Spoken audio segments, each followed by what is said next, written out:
Hello students, आज अपन अपने आपको पता होगा अपन ने एक चैप्टर स्टार्ट कर रखा था एसिड बेस एंड सॉल्ट। अपन उसी के अपने पास आगे टॉपिक की ओर बढ़ते हैं जिसका नाम है क्या, importance of pH in daily life. आपको पता होगा कल अपने लास्ट टॉपिक के अंदर अपन ने पीएच स्केल के बारे में पढ़ा था। उसी का अपने पास क्या है, डेली लाइफ के अंदर अपन क्या करते हैं, इंपॉर्टेंस पढ़ते हैं, यानी importance of pH in daily life, यानी दैनिक जीवन में पीएच का हमारे जीवन में क्या रोल है, इसके बारे में बात करते हैं। सबसे पहला टॉपिक आता है अपना क्या, एसिड रेन। इसे अपन क्या बोलते हैं, अम्लीय वर्षा के नाम से भी जानते हैं। कि जब कभी भी बात की जाए कि नॉर्मली अपने को पता है कि जब बारिश आती है, बारिश के टाइम में अपने पास क्या रहता है कि जो नॉर्मल वाटर है, नॉर्मल वाटर की पीएच तो क्या रहती है, न्यूट्रल मानते हैं, 7 के आसपास बोलते हैं।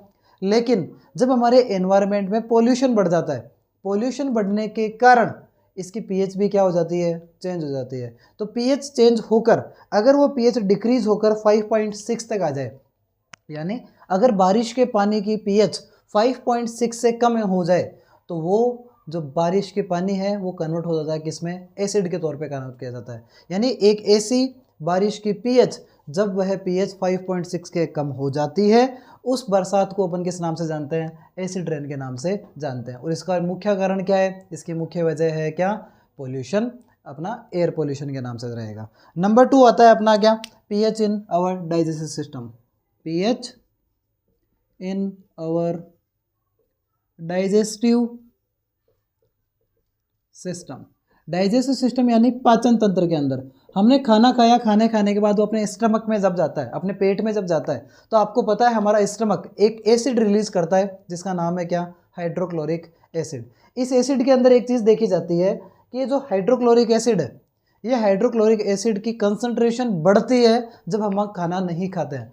तो हमेशा इसकी जब भी अपने पास बात की जाए, हमारे डाइजेशन के अंदर सबसे ज़्यादा रोल स्टमक में अगर किसी का है तो वो है किसका, हाइड्रोक्लोरिक एसिड, HCl का होता है। अगर अपन क्या हो गया, अपने कुछ खाना खाया, जो बेस अपन खाते हैं वो खाना खाने के बाद उसको न्यूट्रल करने का काम करता है कौन, एसिडिक बनाता है अपना हाइड्रोक्लोरिक एसिड।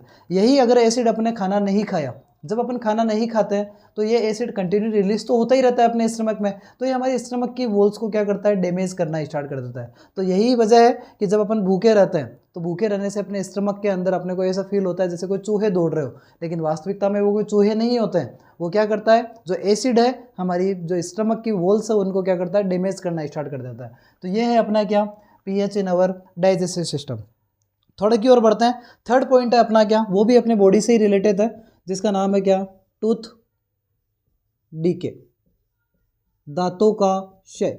आपको पता है हमारे जो दांत है उन दांतों के ऊपर अपने पास क्या है, एक बहुत ही हार्ड एक लेयर बनी हुई है। वो लेयर किसकी है, वो लेयर को अपन बोलते हैं एनेमल के नाम से जानते हैं, ENAMEL। इसे अपन क्या बोलते हैं, अपने जो टूथ के अपने दांतों के ऊपर जो लेयर है उसे क्या बोलते हैं अपन, इनेमल। और ये जो इनेमल है ये बना हुआ किसका है, ये बना हुआ होता है कैल्शियम हाइड्रोपेटेट, कैल्शियम हाइड्रोपेटेट। तो हमारे दांत, जो हमारे दांत है वो दांत के ऊपर एक एनेमल, एक परत चढ़ी हुई होती है जो किसकी बनी हुई होती है, कैल्शियम हाइड्रोपेटेट की, बहुत ही मजबूत परत बनी हुई होती है। लेकिन जब अपन एसिडिक खाना खाते हैं, जब अपन अम्लीय खाना खाते हैं, तो अम्लीय खाना खाने के कारण ये जो अपने पास क्या है, जो एनेमल है वो क्या करता है, धीरे धीरे ब्रेक डाउन होना स्टार्ट हो जाता है। यानी जब हमारे दांतों की पीएच, हमारे माउथ की पीएच 5.5 से कम हो जाए, 5.5 से क्या हो जाए, कम हो जाए, तो ये जो लेयर है ये लेयर डैमेज होना स्टार्ट हो जाती है, जिसके कारण हमें टूथ डीके यानी दांतों का क्षय होना प्रारंभ हो जाता है। इसके अलावा अगर अपन थोड़ा सा आगे बढ़े तो अपने पास एक टॉपिक और आता है जिसका नाम है क्या, number 4 point, pH in soil. हमारी मिट्टी के अंदर भी अम्लीयता और क्षारता के आधार पे क्या बनाया हुआ है, डिफरेंसेस किया गया है। अगर हमारे मिट्टी की पीएच 7 से कम है तो मिट्टी किस फॉर्म में काउंट की जाएगी, एसिडिक फॉर्म में काउंट की जाएगी।